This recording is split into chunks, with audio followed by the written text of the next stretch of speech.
Welcome to the Become a Writer Today podcast with Brian Collins. Here you'll find practical advice and interviews for all kinds of writers. Hi there, this is Brian Collins and welcome to the Become a Writer Today podcast. And in this week's episode, I catch up with somebody who specializes in prolific writing and in helping students overcome challenges like writer's block. His name is Pascal Gambardella. But before we get into this week's interview, I just want to tell you a little bit about what I've been up to. And I actually read an interesting article online by a therapist about journal writing. And journal writing is actually one of my favorite writing practices. I've spoken before about how each morning I like to write a 150 to 300 word journal entry about things I've been considering or writing challenges or even just what I did yesterday. I find it's a great way of turning up in front of the blank page regularly. In the article that I read, the American therapist and author Dr. Pennybaker says that one of the interesting problems of writing too much, especially if you're going through a difficult time, is that writing can become more like rumination. And that's the last thing in the world you need. My recommendation is to think of expressive writing as a life course correction as opposed to something you commit to doing every day for the rest of your life. In other words, he's getting at the idea that journaling can become a form of rumination and suggests that you should do something else if this happens. And I certainly find that's true. If you're struggling with a creative challenge, perhaps there are other pursuits that you can enjoy that will help you feel more energized when you sit down at the blank page. Pursuits that I usually follow include things like long distance running or CrossFit or even just doing something that's not to do with the internet. And I find when I follow a pursuit like this, it helps me get over problems like writer's block faster. That said, the difference is journaling for writers is a form of practice because it encourages you to turn up and to articulate your ideas, no matter how unrefined they are. I found that through journaling, it's a little bit like planting seeds in the garden. Some of them may take and some of them you may use later on, and some of them you probably won't do anything with. But it's still a useful exercise because it gets you warmed up for the day's work. Of course, if you're not a writer, then perhaps rumination and the caution that Dr. Pennybaker mentions in his article are things to consider. Over the years, I've kept journals in traditional notepads in a password-protected file on my computer, and lately I've been using the app Day One. The way I've set it up at the moment is I have a series of journals within Day One about topics like creativity, productivity, business, books, money, regrets, lessons, writing, friendship, death, sex, family, routine, and so on. And I found that all these mini journals inside of Day One gives me confines or context within which to write an entry. That's probably an advanced tactic. So if you're not into journaling regularly, what I'd encourage you to do is just simply turn up in front of the blank page or your computer or just get a pen and paper or even dictate into your phone and just treat it as a form of writing practice for 10 or 15 minutes before you carry on with the day's creative work. Because often turning up will help you solve problems like writer's block and become more prolific. And all of that brings me nicely to this week's interview with Pascal Gambardella. Pascal Gambardella holds a PhD and is an author and lecturer who over the years has specialized in topics like creative thinking and neurosemantics. And he's actually taught his students how to conquer creative problems like writer's block, which we've just talked about, and how to become prolific writers. And in this interview, we riff on those topics and he explains to me how he encourages prolific writing with his students, the questions you should ask yourself at the start of any writing project, whether that be an article, a blog post, or something longer like a book, why every writer should trigger a creative state and how exactly you can do that using an anchor, and what his writing routine today looks like. There's lots more we get into in this interview, but I started by asking Pascal to give me a bit of background about himself and his approach. Well, my first experience was with writer's block. When I was went to college, I had my SAT score was very low for English, so they put me in a remedial English class in college, and I barely could write 2 paragraphs. I had all these rules on one side, and I tried to fit the paragraphs into rules. Tried to write based on these rules, and I got nowhere fast. I was treating it like mathematics. So that was my first experience. But over 40, 50 years, I've gotten past that. And the irony is that now when I sit to write, well, first of all, this may be odd, but when I write, I enjoy doing mathematics. I relax when I do mathematics. So when I write, now I get into a state as if I'm doing mathematics, but yet it's a more relaxing, calm state, and I can go into it and come out of it. So that's the irony.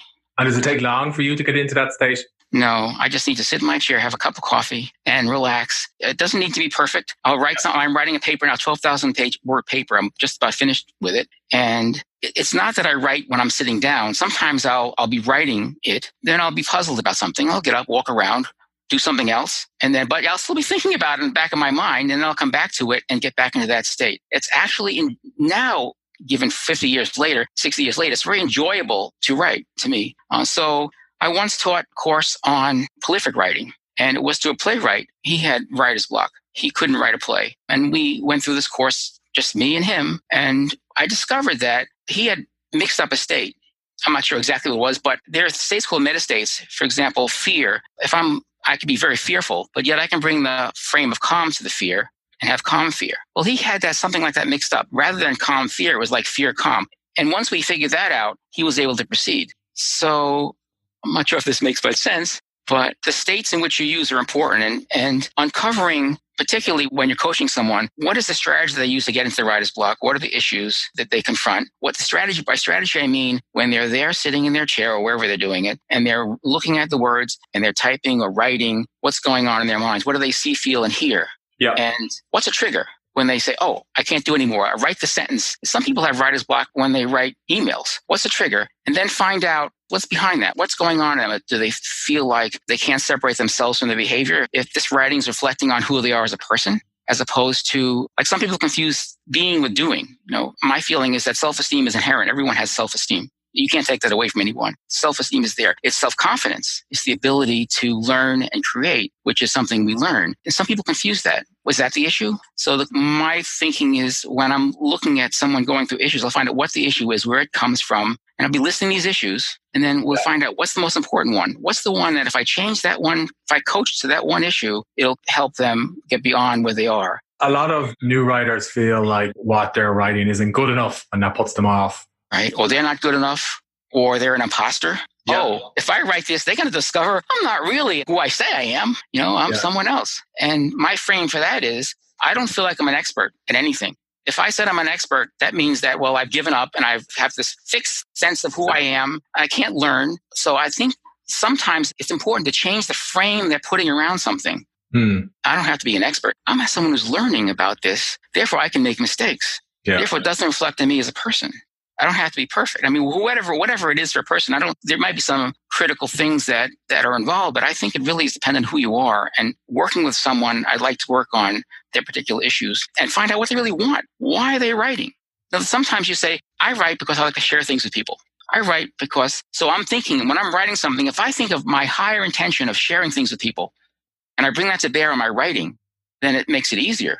I'm writing for someone. And when they see it, hopefully they'll experience something of value. So there's a lot that goes into it. So if I'm writing a book, for example, I should reflect on why I'm writing the book before I start. Yes. For example, yes. I'd ask you, why are you writing this book? And then you might say, I'm writing it because such and such. Then I'll ask you, why is that important?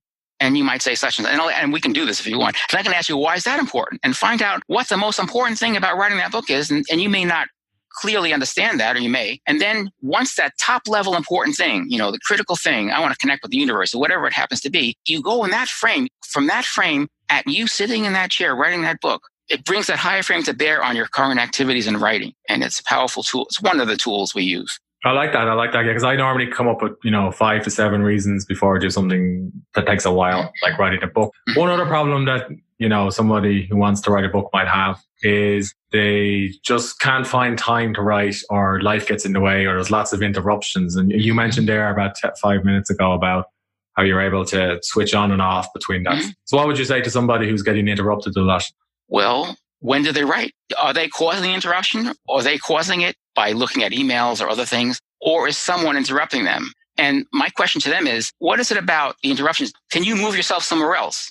And they say, no. I said, why not? I'd be more curious as to if they've actually decided they want to write something, why are they putting themselves in a position where they'll be interrupted or interrupt themselves? So I'd be curious about that with a person. So I've read some people get up 5, 4 in the morning to write before they go to work. And there's another thing, there's a technique in neurosemantics called the excuse blowout. So interruptions, are they an excuse? What part of it is actually valid? What part of it is not? I would go through this. It's like a dragon, a dragon state. We take this person, I walk through this person through that excuse, if it's an excuse, and see what the valid part of it is. And what it isn't, we work on getting rid of it and having them realize this is really an excuse. So if I wanted to do that myself, like, I'm not working with a neurosemantic coach for like you were. Yeah. How would I do that? Is it through journaling or is it through something else? There is books on some of these techniques. You can actually read them and try them yourself. One is called The Source Book of Magic by Michael Hall, Volume 2. You can read up some of these things, or you can talk to me about what you would like to do for free, or anyone can actually. So that's how, I figured out what I'm making excuses about, I'm just not getting up early enough because that's something that I had to do. But I'm still facing the occasional interruption that breaks that flow state. And it's just something that I can't avoid. I don't know, let's say the dog barked downstairs or an alarm went off, but now I have time to get back into writing for another hour. How do I get back into that state quicker? So that's from the Accessing Personal Genius training, but in neurosemantics, we call it a genius state. And we practice doing that. We'd say we would install or have you access resource states that align with your writing. To access those resource states, and they might be complicated. To access those resource states, we might have you see a word, see a picture. Like I have a friend that went through 25 years of classes with me. We had a monthly NLP group. And whenever I give a presentation, I look at him. In my mind, I see him. So I get into a state. So sometimes it's a couple of deep breaths. So some specific anchor that you can create for yourself. Once you have these resource states that you can get back in, then you practice. You sit there and have someone interrupt you. You practice going in and out of it. So that's an outline of the process for that. Before that, there might be some things that are getting in the way of you getting back into the state that you need to deal with, like making excuses or something. It might be something. But I would create the state that you're in and then create resources that you can access when you sit down. And after a while, it becomes part of you. You might just pick up your pen and say, that's it. I picked up my pen or pencil. And I'm off. Yeah. So I sometimes use noise cancelling headphones and I have like a playlist on Spotify of like ambient music. That could start you as an anchor. Yeah. But when you do that, what gets you into the state of writing? What do you think about anything or just hearing the music? I would say when I put on those headphones and I listen to the ambient music, it's just rainfall. My mind kind of goes blank and I just focus on what's in front of me. That's exactly what you're doing. So you're actually getting back into the state using that technique, those anchors, that rainforest, which can be a very calming thing for someone to hear. Yeah. But there's maybe something different for other people. Yeah, perhaps it could be their environment as well. Or I know some people have like something on their desk that they might keep. Or the poet Raymond Carver used to write in his car. How long do you think that state can actually last before you... I would get up every 50 minutes, not just for physical. For me, it's physical. You don't want to sit down for too long, but maybe an hour. Get up for an hour, 50 minutes, and then come back to it after you get up, come back down again. It doesn't have to be for intense, unless it's a really critical piece that you're temporarily working hard on and you want to get into it. But I would limit it for an hour or so. Okay. And how many hours should a person aim to do on a given day? Well, I do about 4. 4, that's pretty impressive. I'd say again. Well, it's throughout the whole day. Yeah. I go back and forth. And it could be not just writing, but it'll be modeling. So I look at this. I might be modeling something and writing about it. It really depends on what you're doing. I like to work at least 4 hours a day on something that requires my focus. And I presume that means no multitasking or distractions like with your phone or social media or any of those other things. Minimize them. Yeah. At 50 minutes, okay, now I'll do the multitasking. Not multitasking, but yes, I might designate it for the time after I'm doing this. And any thoughts on digital versus analog tools? I'm very visual kinesthetic. So, you mean talking into a microphone to record what you're going to write? Potentially, yeah, or pen and paper. I use mind maps, mind managed by MindJet, to get my ideas through back and forth. I use mostly digital. I use mostly the computer. Although I do, if I'm somewhere else, I carry a notebook, a graphical notebook in my pocket, a small one, and I can have a bigger one that I carry on trips. So if I'm on a plane, I'm not going to pull out my computer. I'm going to write on a book. If it's convenient to write on my computer at home or someplace, then I'll type on my computer. Otherwise, I'll write. But I use that. Plus, I use Evernote. I'm multimedia, but mostly I like make a picture of what I'm doing, write a mind map of what I'm doing. If I'm going to write a blog post, many times now I'm using Unsplash, but many times for many things. But I draw my own diagrams. I draw my own pictures. Okay. And do you find that supports the creative process, drawing versus writing? Yes. Yeah. Well, I definitely think it supports the creative process. Yeah. For me, it does. Being mathematically oriented and scientific, my background is physics. I definitely appreciate that. I relax. When I draw, I relax. Just so sometimes to express something as a picture helps me write the words. You'll see many pictures and words with my text. Sometimes writing to the picture, but I'm writing to the mind map many times. And one of the other courses you've taught is in prolific writing. So, what is prolific writing? That was an early version of this Accessing Personal Genius applied to writing class, where it's about what we talked about managing the state. And it's also about, there were references about how to become a best-selling author, the current wherever you are in your time frame. It's about who's written about what does it mean to be a best-selling author. It wasn't much, at this time, it was about 10 years ago, it wasn't much about tools you can use like now, like Hemingway Editor or the grammar tools. It was more about what books are available to help you with your writing. What can you learn from them? What dragons get in the way, like perfectionism. It was this Accessing Personal Genius training that we do, which is getting to the state of, but it was more for writing. So it was basically the same thing, but an older version of this Accessing Personal Genius training. I mean, is a prolific writer somebody who produces a certain amount each year, or is it somebody who's able to get into a certain state? I think that it's the person who created the course, Michael Hall. He must write a book a year or 2 books a year. And I've edited some of his books. So for him, it was writing a lot. He writes 3 blog posts a week. He's definitely the epitome of a prolific writer. For me, it's being able to go into the writing state and write a blog post every month or two. Being able to write research papers. It's not the quantity. For me, it's not the quantity, but it's the ability to write easily. But I understand that prolific it's a frame. If you can be a prolific writer, then you probably have no problem with writer's block. Yeah, that's a fair point. I think maybe new writers would struggle with writer's block, but then they get over that problem. And then the next step is to how can I write more? And then my question to that writer is, what is it about writing more? Is it I want to reach more people? What's important about writing more? And then to say, how fast do you want to write to get what you want? And I guess to me, that's a balance. I could be writing every minute of the day and the rest of my life will fall apart. So the question is, what's that balance? And some people may like that. They may want, that's all they care about is that's my life. I'm writing. So when I hear, that's what I would think. I'm always thinking about what's the balance. So what's that balance for you at the moment? The balance is one research project at a time, writing blog posts. And I'm also thinking about a book on modeling. And my current title is The Psychology of Modeling, my current title. What's the psychology that goes into modeling anything?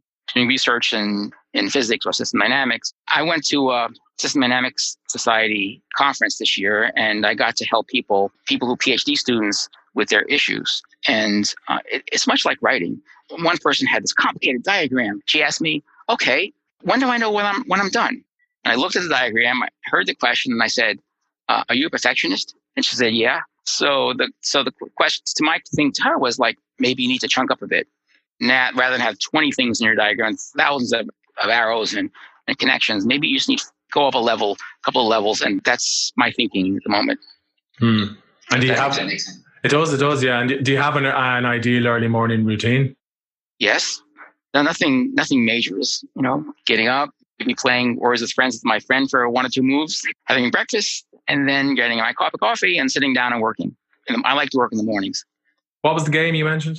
Words with Friends. It's like Scrabble I have one friend and we play. Okay.